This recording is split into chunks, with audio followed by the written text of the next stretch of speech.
Olá, alunos do segundo ano, tudo bem com vocês? Que bom, espero aí, então que estejam todos bem. Vamos começar mais uma aula de inglês? Ótimo! Hoje faremos o módulo 16, que está na página 529 da sua apostila número 1. Por falar nisso, esse é o último módulo que nós temos de fazer da apostila 1. A partir de segunda-feira, iniciaremos a apostila número 2. E depois, assim que iniciarmos a apostila 2, eu marcarei uma live com vocês para a gente fazer aí um planejamento dos nossos trabalhos da apostila número 2, das nossas aulas da apostila número 2, tá bom? Enfim, por hora, vamos nos ater aqui ao texto do módulo 16. É um texto curioso, olha só o título dele. In Japan, fewer people means more animals. Olha só, no Japão, menos pessoas, olha a estrutura do comparativo que nós estudamos nessa apostila, né? Menos pessoas significa mais animais. A gente vai dividir essa aula em dois momentos. Nesse primeiro momento, eu vou fazer os exercícios de vocabulário com vocês. Esmiuçar todo esse vocabulário. Depois, você aí, depois que eu terminar a aula, você vai fazer a leitura do texto e os exercícios de interpretação, pois, para você, é extremamente importante treinar a leitura e interpretação de texto. E é isso que você vai ter que encarar nos principais concursos vestibulares que você prestará esse ano como treineiro e ano que vem para valer, não é? Muito bom! Começando o primeiro exercício, ele pede justamente para traduzir o título do texto. E nós já o fizemos. Olha só. No Japão, menos pessoas significa mais animais. Tá bom? No outro exercício, ele fala assim para a gente traduzir algumas expressões que são mencionadas no texto. Você vai ver que essa aula, ao contrário das demais, ele vai separando o vocabulário de acordo com o parágrafo em que essa palavrinha foi empregada. Isso vai facilitar para você na hora que você for fazer a leitura do texto. Você chegou num termo que você não sabe, ou você não lembra o que nós falamos, você vem aqui nos exercícios e rapidamente você localiza esta palavrinha, tá bom? O primeiro termo ele fala em hiker. Hiker is a person who walks for long distances. Então, hiker é o andarilho ou o caminhante, ok? Number 2, forester. Forester is a person who's in charge of taking care of a forest. Então, olha só, forester é o guarda florestal. E aqui a gente tem uma expressão interessante que é in charge of. In charge of significa a pessoa que é responsável por alguma coisa. E a número 3, um termo muito fácil de ser traduzido. Farm, a gente conhece fazenda. Farmer é o fazendeiro ou agricultor. Por isso que a número 3, a gente tem aí agricultor ou fazendeiro. Tá bom? Caso não deu ainda para você copiar, vá pausando a aula. No exercício 2, a gente tem um exercício para relacionar as colunas. Ele traz algumas palavras em inglês e pede para a gente relacionar essas palavrinhas. Enquanto eu leio as palavras em inglês, vê se você consegue relacioná-las aí. Number 1, bear. Number 2, bell. Number 3, increasingly. Number 4, useful. Number 5, close to. Number 6, intern. Number 7, inhibited. And number 8, folk. Relacionando, nós temos a seguinte ordem. Bear, ligado lá, a tradução de urso. Bell, letter E, sino. Number 3, increasingly. Letter C, cada vez mais. A ideia aqui de increasingly, increase é aumentar, né? Daí a gente tem por um processo de formação sufixo, né? A gente tem o sufixo aqui LY, e daí a gente tem cada vez mais esse sentido de aumento. Useful também é uma palavra formada por sufixo. Olha o full aqui. O full significa cheio de. Então, se é useful, a tradução letra A, úteis. Number 5, close to, letter D, perto de. Number 6, in turn. Letter B, in turn, significa aí por vez. Number 7, inhibited, letter F. And number 8, folk, letter D, pessoas, tá bom? Essa é a ideia aqui desse relacionar as colunas. Muito bem. Então, se não deu tempo de você ainda relacionar, dá uma pausa, faça e depois você aperta o play, tá bom? Olha, esse outro exercício, ele traz justamente a maneira como você tem de fazer quando você lê um texto. Você chega num vocabulário, numa palavrinha, que você não conhece. Aí, puxa, você não consegue ir para frente porque você não sabe a tradução daquela palavra.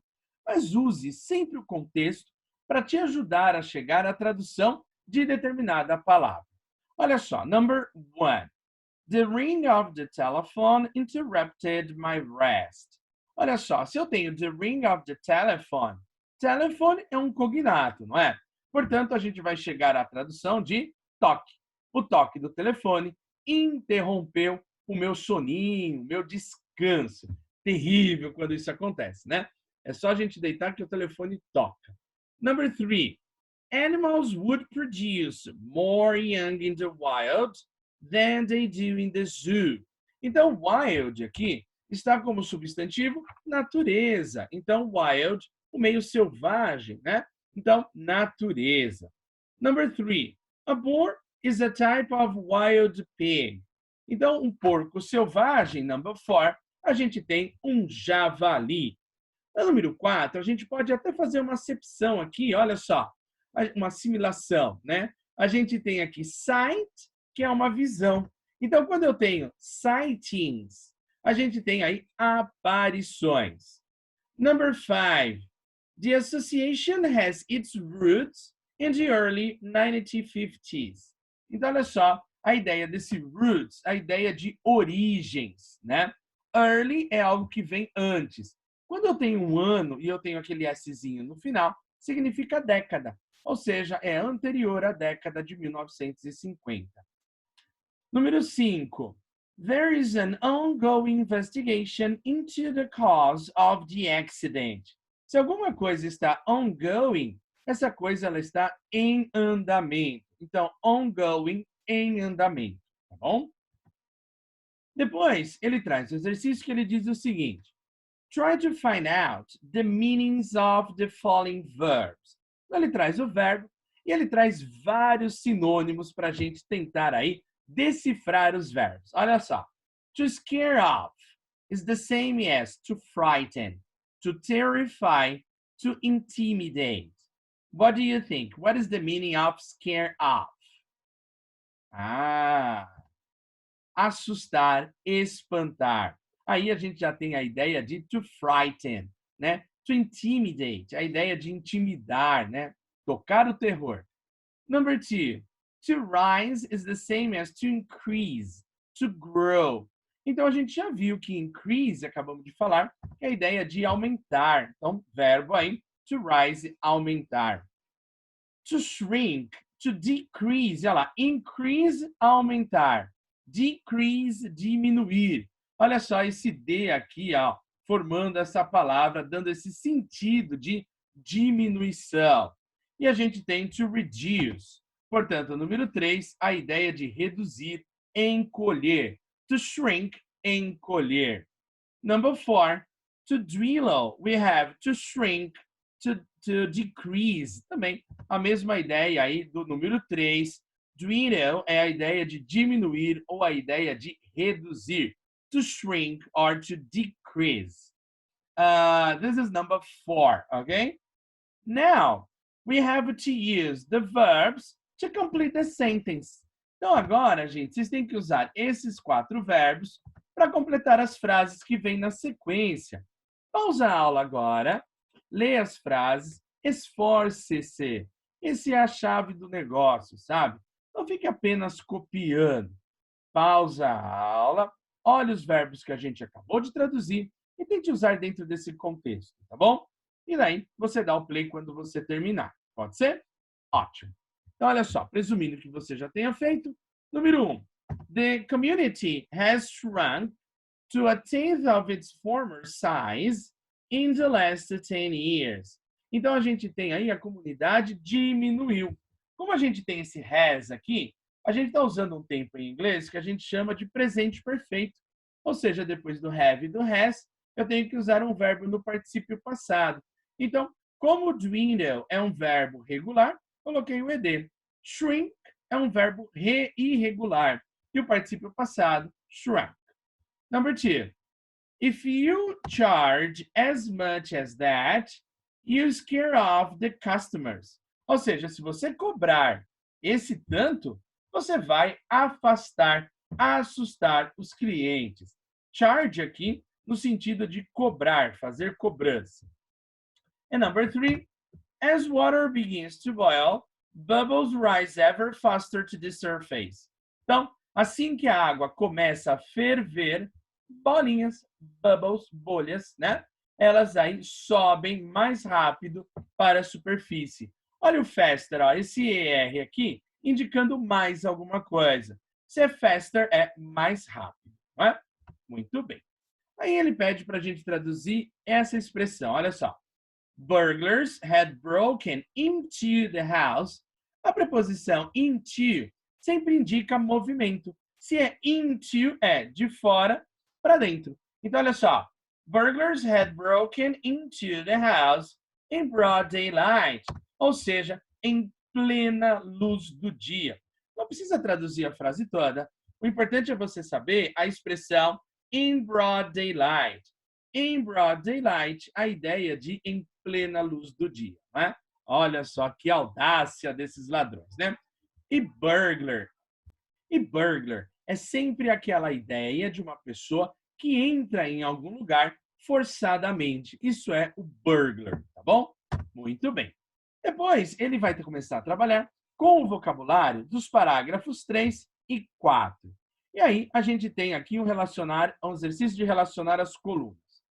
Enquanto eu vou lendo as palavrinhas, vou pedindo que você coloque aí as letras correspondentes das traduções. Olha lá.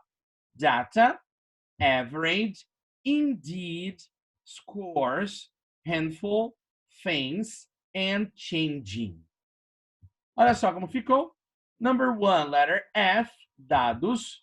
Number 2, letter G, médio. Average, a média, preço médio, né?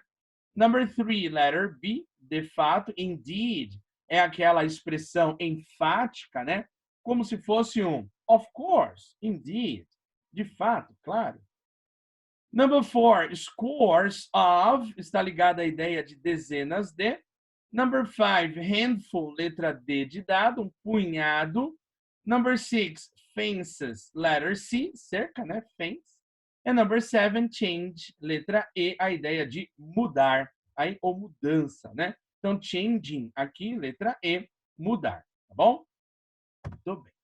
E agora, mais uns exercícios, agora falando do parágrafo 3 e 4, ele traz as palavrinhas e ele pede que dentro do contexto a gente tente chegar à tradução dessas palavrinhas. Na primeira, a gente tem hunting. Então, hunting está ligado à ideia de caça. O verbo caçar, to hunt. Caçada, né? Caça aí, hunting, com ing.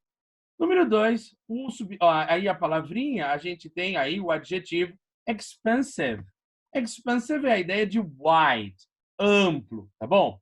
Number 3, wilderness é a ideia de uma região selvagem. A gente tem wild formando essa palavra. Então, wilderness é letra número 3, a ideia de uma região selvagem. Number 4, ele fala, Bambi is a deer, living in a forest and the protagonist of Disney's film of the same name. So, deer, a gente tem veado, né? Então, deer é o animalzinho lá, o veado. Deer, com 2 Es. Não confundam com deer, né? Deer é diferente de deer, né? Enfim, praticamente a mesma pronúncia, mas há uma diferença aí. Number 5. Smoking. O que acontece aí? Damage to his lungs. Então, damage está ligado à ideia de dano, algo que pode ser aí perigoso. Então, smoking has caused damage to his lungs, ou seja, causou aí danos para os pulmões. Olha lá, o substantivo lung, que é pulmão, tá bom? Na parte 8, ele traz alguns verbos para nós traduzirmos. To provide, a ideia de fornecer. Provide, então, fornecer. Sinônimos, supply, give, furnish, é a ideia aí de fornecer. Depois, to injure is the same as hurt and harm. Veja, interessante a expressão harm. Se você prejudica alguém, o verbo a ser usado é to do harm. Do harm é prejudicar. E hurt, ferir. Isso aí. Depois, to spur é a mesma coisa que to stimulate, ou seja, promover ou causar. Então, to spur, essa é a ideia de promover ou a ideia de causar na number 3. Number 4, a gente tem a ideia de devorar, né? To gobble, a ideia de devorar, né? Essa ideia de swallow, olha aqui, é a ideia de engolir.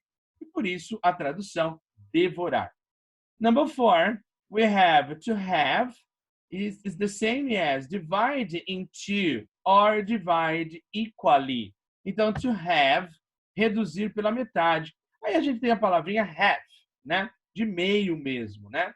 Mas aqui a gente tem have, né? Com H-A-L-V-E. Number 6, to struggle is an attempting, is a trying. Então a gente tem number 6, to struggle, a ideia de tentar alguma coisa. To struggle. E aí, por fim, a gente tem uma expressão que é power balance. Power balance é o equilíbrio de forças ou o equilíbrio de poder, tá bom? Essa é a ideia de power balance. Isso aí. Bom, gente, agora que nós trabalhamos com o vocabulário, now it's your turn. Agora é a sua vez. Vou pedir que você use todo esse vocabulário que nós vimos agora para você fazer a leitura do texto, falando então aí sobre por que será que no Japão menos pessoas significam mais animais. Olha que texto atual com que a gente está vivendo hoje em dia, as pessoas aí cada vez nas suas casas por causa do isolamento. E aí, o que será que aconteceu lá no Japão? Aí você vai ler o texto e você vai descobrir o que está acontecendo. Lido o texto, você faz as questões de interpretação. Deixarei aqui anexado na sala virtual as respostas para as questões de interpretação de texto. Mas digo para você primeiro ler o texto, fazer a análise desse texto aí sozinho, tranquilo na sua casa, é sempre muito importante, tá bom? Lembro que na sala virtual também deixo o questionário de frequência para você validar a sua presença na aula de hoje. E qualquer dúvida, escreve para mim, tá bom? Até segunda-feira, então, gente bonita. Lembre-se que segunda começaremos a apostila número 2. Tchau, tchau e até a nossa próxima aula. Até mais!